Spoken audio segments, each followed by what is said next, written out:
பஞ்சு முறுக்கு மந்த்ரா கடலை எண்ணெயில நானே பண்ணுது. ஒரு சேலஞ்ச், உங்களால இந்த மாதிரி முறுக்கு செய்ய முடியுமா? மந்த்ரா கடலை எண்ணெயில முறுக்கு செஞ்சு பாருங்க.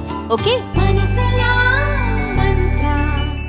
இஸ்ரேல் மீது தாக்குதல் நடத்திய ஈரானின் ஆதரவு பெற்ற போராளி குழுக்களான ஹமாஸ் மற்றும் ஹிஸ்புல்லா மீது இஸ்ரேல் கடுமையான தாக்குதலை நடத்தி வருகிறது.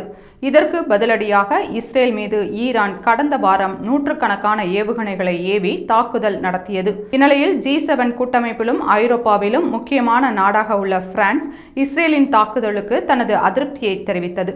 பிரான்ஸ் அதிபர் இமானுவேல் மேக்ரான் அளித்த பேட்டியில் காசாவில் அரசியல் தீர்வை எட்டவும் நிலைமை மேலும் மோசமடையாமல் தவிர்ப்பதற்கும் இஸ்ரேலுக்கு ஆயுதங்களை அனுப்புவதை தற்காலிகமாக நிறுத்த வேண்டும் என்று தெரிவித்திருந்தார். லெபனான் இன்னொரு காசாவாக மாறக்கூடாது என்றும் லெபனானில் மோதலை தடுப்பதே தற்போதைக்கு முக்கியம் என்றும் தெரிவித்துள்ள அவர் போர் வெறுப்பை வளர்க்கிறது என்று கவலையுடன் கூறினார். இந்த பரபரப்பான சூழலில் இஸ்ரேல், ஈரான் உள்ளிட்ட மேற்காசிய விவகாரங்களில் இந்தியா மற்றும் பிரான்ஸ் இணைந்து செயல்பட முடிவெடுத்துள்ளது. தேசிய பாதுகாப்பு ஆலோசகர் அஜித் தோவல் பிரான்ஸ் சென்றபோது அந்நாட்டு அதிபர் இமானுவேல் மேக்ரானுடன் இது தொடர்பாக பேசியுள்ளார்.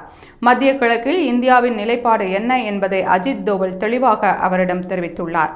அது மட்டுமல்லாமல் இந்தியா, பிரான்ஸ் மற்றும் ஐக்கிய அரபு எமிரேட்ஸ் ஆகிய சில ஆண்டுகளுக்கு முன்பு முத்தரப்பு கூட்டமைப்பை உருவாக்கியது.